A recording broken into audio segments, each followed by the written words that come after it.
mi gente bella, welcome to this corner of the internet. My name is Jeremy Serrano and I am the artist known as La Comida Jeremy, a full-time freelance artist and creative. And in this corner of the interwebs, on today's video, I'm going to bring you guys along with me because we're going to be redrawing 8 famous paintings that a lot of my followers suggest that I should. A quick little about me and how I became an artist. At the age of 4, I taught myself how to draw by watching Blue's Clues from the television and putting it on paper. I also come from a very creative, artsy-fartsy family, like literally my mom, my grandmother, my dad, my brother, my cousin, like we all are artsy. And so I got that gene too, luckily. And as recently as last year, I quit my full-time job to be a full-time artist. I picked it back up in May of 2020 after taking a 7 to 8 year break. And now I'm a full-time artist that is still developing their style and growing. And I wanted to do this art challenge to really challenge myself and help me grow as an illustrator and artist. And in today's video, that is exactly what we're doing. So without further ado, let's jump right into it. All right, to start out, we have The Kiss by the famous Austrian symbolist painter Gustav Klimt.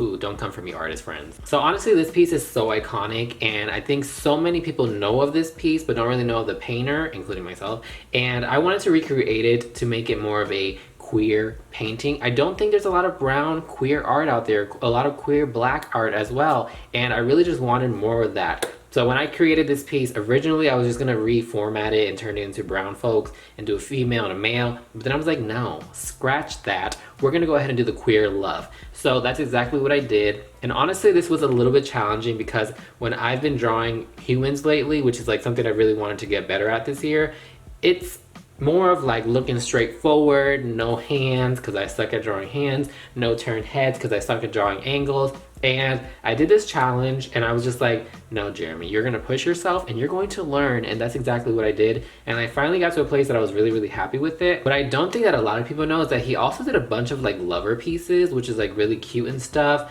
But yeah, I just wanted more of like a gay love story. Like, come on, man, I wanna see me in paintings. And so I did that because I think we need more representation in the art world, and I hope this piece gives you that. I mean, I know it's like really playful and like in my style, but I hope this piece gives you exactly what we were all looking for when we were growing up, and that was some brown gay ass love.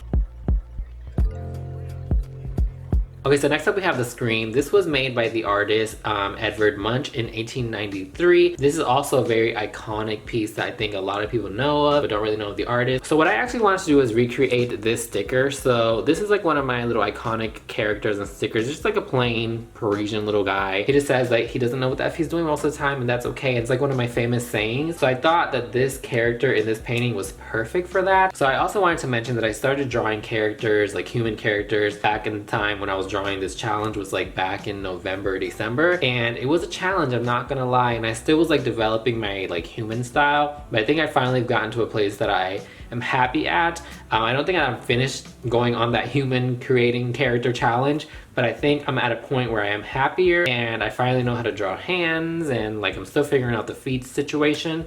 But this challenge really helped me with that. So if you're experiencing the same thing, I highly recommend doing something like this. I also wanted to bring in my mountain friends. So I have these infamous characters known as the mountain friends. There's actually 3 of them, but in this photo there's only 2. I always draw them in like different forms. I make clay pieces with them and stuff.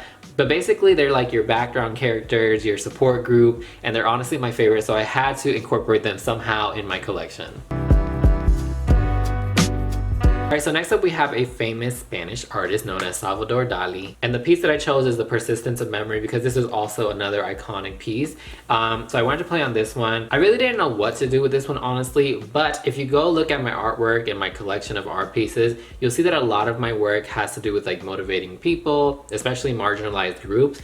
And so I wanted to play on the whole time aspect of this painting. The meaning of this painting says that the soft watches are an unconscious symbol of the relativity of space and time, a surrealist meditation on the collapse of our notions of a fixed cosmic order. And so I think, you know, as people of color, we're always being pushed and rushed to like choose what we need to do in life and need to be in life because, you know, like there's so much against us that we have to do it like now or like it's too late for us. I really wanted to play on that whole aspect of like, you know, yes, time is now, it needs to happen, but also give yourself time. So even though my motivational text is saying like the time is now to get that shit done, the time is also like whenever you're ready. So I hope you get that from this piece. I also wanted to add like a little metallicness to this to make it a little bit funky. And I definitely went for the more black and white background because even though there is color in his piece, I just thought the colors were very dark and like not so happy, and I really wanted to make it in my style, which is like more sketchy, make it more fun, more kiddish. So yeah, this was definitely a piece made to like motivate people, but also like take a chill pill, bro. Life is like short, so you also need to enjoy life like right now, not just work and hustle your ass off. I hope that translates through my artwork. I really do. Okay, so next up we have the famous Vincent van Gogh, The Man with One Ear and The Starry Night. Honestly, with this one, I didn't know what to do. I'm not gonna lie, like this one was a little bit difficult. The painting doesn't really speak to me. I also think that it's really like close to my style, like very sketchy, even though it is oil paint. I just like, what do I do to make this different and do it in my style? So I ended up going more for like that motivational quote type of feeling as well. Because when I look at this piece, it's just very peaceful. It's peaceful, it's quiet, the stars are out. So I was just like, you know what? Find peace. That's all I'm adding to it. And making it a little bit funky. Not much to say about this piece. I'm really not that inspired by it. Vincent van Gogh fans don't come for me, but it's a cute piece. Like, I would like it in my house, but it doesn't do anything for me spiritually. So I was just like, you know what? We're gonna do it and move on. Next up, we have my girl Frida Kahlo.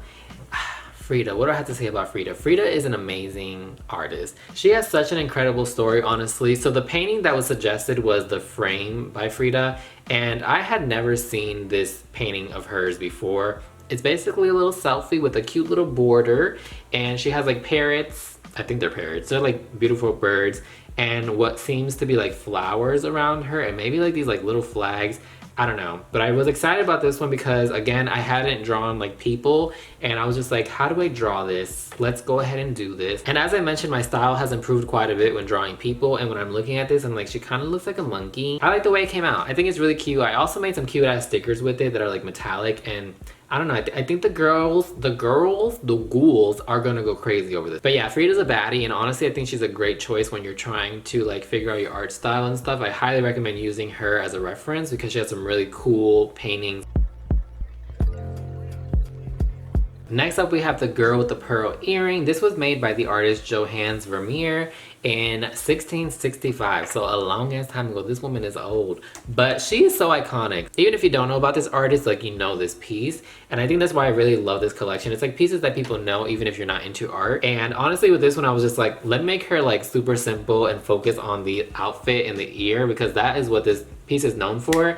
And I just wanted to make it like fun, playful, cartoonish, and I think I really accomplished that. I think my piece also has the RBF, resting bitch face, and I think it's cute.